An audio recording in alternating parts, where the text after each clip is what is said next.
नमस्कार दोस्तों, 9 जुलाई को वीपीडीओ का एग्ज़ाम है। तो आपकी तैयारी अच्छी चल रही होगी। आइए देखते हैं कितनी अच्छी चल रही है आपकी तैयारी। प्रश्न है, भारतीय संविधान के किस आर्टिकल के तहत संसद को नागरिकता के संबंध में कानून बनाने का अधिकार प्रदान किया गया है? नागरिकता के संबंध में बात की गई है। आपके पास 5 सेकंड का समय है, आप अपना आंसर कमेंट कर सकते हैं। नागरिकता के संबंध में बात की गई है आर्टिकल 5 से लेकर आर्टिकल 11 तक, और भारत की संसद को नागरिकता के संबंध में कानून बनाने का अधिकार है आर्टिकल 11 के द्वारा। ऑप्शन डी राइट आंसर है। बहुत ही अच्छा प्रश्न है, मज़ा आ गया इस प्रश्न में। इस प्रकार के प्रश्न एग्जाम में पूछे जाएंगे तो मज़ा आ जाएगा। जैसे इनमें से कौन भारत को एक सेक्युलर राज्य के रूप में वर्णित करता है? तो सेक्युलर शब्द बहुत बार आपने सुना होगा, तो आपको बताना है निम्न में से किस में सेक्युलर शब्द का वर्णन किया गया है। तो 5 सेकंड का समय है आपके पास। वैसे आपने प्रस्तावना पढ़ी होगी, उसमें शब्द आते हैं धर्मनिरपेक्ष और पंथ निरपेक्ष। तो राइट आंसर भी प्रस्तावना होगा, क्योंकि प्रस्तावना में सेक्युलर शब्द का प्रयोग किया गया है राज्य के रूप में। Right answer option B. तो प्रस्तावना पढ़िए, आपको समझ आ जाएगा। प्रश्न है, निम्न में से किस देश में न्यायिक समीक्षा प्रणाली का उद्भव हुआ था? तो न्यायिक समीक्षा प्रणाली सबसे पहले किस देश में आई थी? बहुत अच्छा प्रश्न है। Option C USA. अब बहुत अच्छा प्रश्न है, देखिए, निम्न में से किस देश में जनहित याचिका की अवधारणा उत्पन्न हुई? तो जनहित याचिका की अवधारणा किस देश में उत्पन्न हुई? तो राइट आंसर है ऑप्शन बी अमेरिका। अमेरिका के पास बहुत अच्छी अच्छी चीज़ें हैं। अब देखिए प्रश्न कितना अच्छा है। भारतीय संविधान में एक अर्ध संघात्मक सरकार का स्वरूप डैश के संविधान से लिया गया है? तो कनाडा के संविधान से लिया गया है अर्ध संघात्मक सरकार का स्वरूप। रिपीट होता है ये प्रश्न। अब देखिए कितना अच्छा प्रश्न है। निम्नलिखित देशों में से किससे लोकपाल का विचार लिया गया है? तो भारत में लोकपाल का विचार निम्न में से कहाँ से लिया गया है? राइट आंसर है ऑप्शन सी स्वीडन।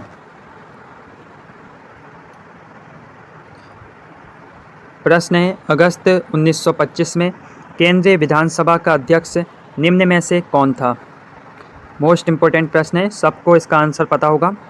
राइट आंसर है, कमेंट कर सकते हैं। राइट आंसर है ऑप्शन डी विट्ठल भाई पटेल। तो ऑप्शन डी विट्ठल भाई पटेल आंसर है इसका।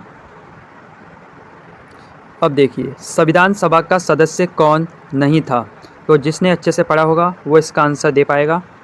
संविधान सभा का सदस्य कौन नहीं था? 4 ऑप्शन हैं, 5 सेकंड का समय है। राइट आंसर है ऑप्शन ए महात्मा गांधी संविधान सभा के सदस्य नहीं थे। मोस्ट इम्पोर्टेंट प्रश्न। अगर हम गांधी जी की बात करें तो वैसे इसका स्क्रीनशॉट डाल रखा है कम्युनिटी बॉक्स में, आप लोगों ने देख लिया होगा। तो 1893 में दक्षिण अफ्रीका गए थे गांधी जी। उसके बाद गांधी जी ने दक्षिण अफ्रीका में अगले ही साल 1894 में नटाल इंडियन कांग्रेस की स्थापना की थी। कहाँ की थी? दक्षिण अफ्रीका में की थी। कब की थी? 1894 में की थी। और दक्षिण अफ्रीका में गांधी जी ने एक अखबार निकाला जिसका नाम था इंडियन ओपिनियन। ये भी मोस्ट इम्पोर्टेंट है। कहाँ से निकाला? दक्षिण अफ्रीका से निकाला। और दक्षिण अफ्रीका में गांधी जी ने एक आश्रम की स्थापना की जिसका नाम है फिनिक्स आश्रम 1904 में। और 1909 में गांधी जी ने हिंद स्वराज पुस्तक लिखी। ये भी मोस्ट इम्पोर्टेंट प्रश्न है। प्रश्न है, किसने 100 एकड़ भूमि 1951 में विनोबा भावे को दान दी, जिससे विनोबा भावे भूदान आंदोलन प्रारंभ करने को प्रेरित हुए? तो राइट आंसर है वेदिरे रामचंद्र रेड्डी। Option A. अब देखिए ये प्रश्न बहुत ही इम्पोर्टेंट है। एग्ज़ाम में डायरेक्ट पूछा जाता है कि कांग्रेस समाजवादी पार्टी की स्थापना किस वर्ष हुई, और आपको ऑप्शन दिए जाएंगे कि कांग्रेस समाजवादी पार्टी से निम्न में से कौन संबंधित है। ऑप्शन दिया जाएगा इंदिरा गांधी, एंड भगत सिंह। तो आपको पता होना चाहिए कि कांग्रेस समाजवादी पार्टी से कौन कौन संबंधित है। कांग्रेस समाजवादी पार्टी की स्थापना 1934 में की गई थी। कहाँ की गई थी? मुंबई में की गई थी।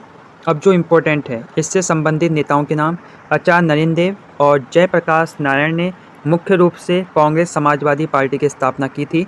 सबसे पहले ये दो नाम आपको याद होने चाहिए, आचार्य नरेंद्र देव और जयप्रकाश नारायण।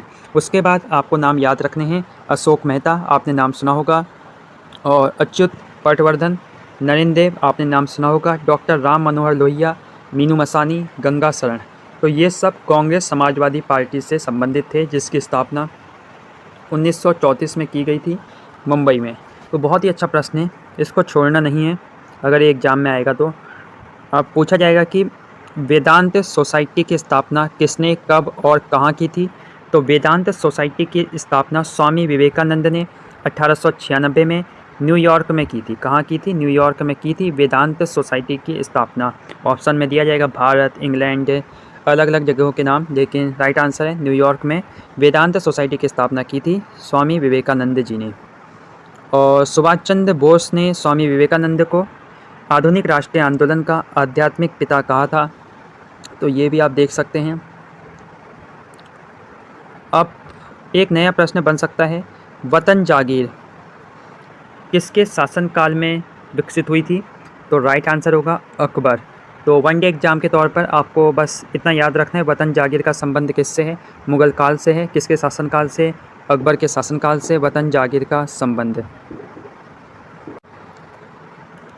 प्रश्न है, निम्न चित्रकारों में से कौन जहांगीर के दरबार में था? तो जहांगीर के दरबार में दो नाम याद रखने हैं, अबुल हसन और उस्ताद मंसूर। उस्ताद मंसूर और अबुल हसन जहांगीर के दरबार में चित्रकार थे, ये आपको याद होना चाहिए, अबुल हसन और उस्ताद मंसूर। मसूर की दाल और अबुल हसन। कपटी का विलोम निष्कपटी है। जागृत का विलोम सुप्त है। देखिए यहाँ बहुत अच्छा है, जागृत का विलोम सुप्त होता है और जागरण का विलोम निंद्रा होता है, क्योंकि कुछ लोग जागृत का विलोम निंद्रा टिक कर देते हैं, लेकिन जागृत का विलोम सुप्त होता है। जबकि अगर जागरण पूछा जाए तो जागरण का विलोम होता है निंद्रा और जागृति का विलोम होता है सुसुप्ति। तो ये ध्यान रखना है थोड़ा सा, जागृत का विलोम सुप्त, जागरण का विलोम निंद्रा और जागृति का विलोम सुसुप्ति। तो यहाँ छोटी छोटी गलतियाँ हो जाती हैं, इनको थोड़ा ध्यान रखने की ज़रूरत है। 1946 में पर्वतीय क्षेत्र के लिए अलग प्रशासनिक भाग बनाने की मांग किसने की? तो ये की थी बद्री दत्त पांडे जी ने। 1946 में पर्वतीय क्षेत्र के लिए अलग प्रशासनिक भाग बनाने की मांग की गई थी। ये उत्तराखंड के प्रश्न आ चुके हैं। निम्न में से किस आयोग ने न्याय पंचायतों के गठन की सिफारिश की? ये भी इम्पोर्टेंट है, अशोक मेहता ने न्याय पंचायतों के गठन की सिफारिश की थी। कौन सा राज्य समूह भाखड़ा नागल परियोजना से जल प्राप्त करता है? बहुत ही अच्छा प्रश्न है, राइट आंसर है ऑप्शन सी, हरियाणा, पंजाब और राजस्थान भाखड़ा नागल परियोजना से जल प्राप्त करते हैं। प्रश्न है, प्रायद्वीप भारत की सबसे लंबी नदी कौन सी है? तो वो है गोदावरी। ब्रिटिश संसद के किस अधिनियम ने भारत में व्यापार पर ईस्ट इंडिया कंपनी के एकाधिकार को समाप्त कर दिया? चार ऑप्शन है, राइट आंसर 1813 का चार्टर एक्ट। उस फ्रांसीसी सेनापति का नाम बताइए जो 1760 के वांडीवास युद्ध में पराजित हुआ। तो उस फेमस हस्ती का नाम है काउंट लाली। बहुत ही अच्छा नाम है। फ्रांसीसी सेनापति था जो 1760 के वांडीवास युद्ध में हारा गया, अंग्रेज़ों ने इसे हरा दिया था। तबकात-ए-अकबरी किसने लिखी है? तो तबकात-ए-अकबरी लिखी है निजामुद्दीन अहमद ने।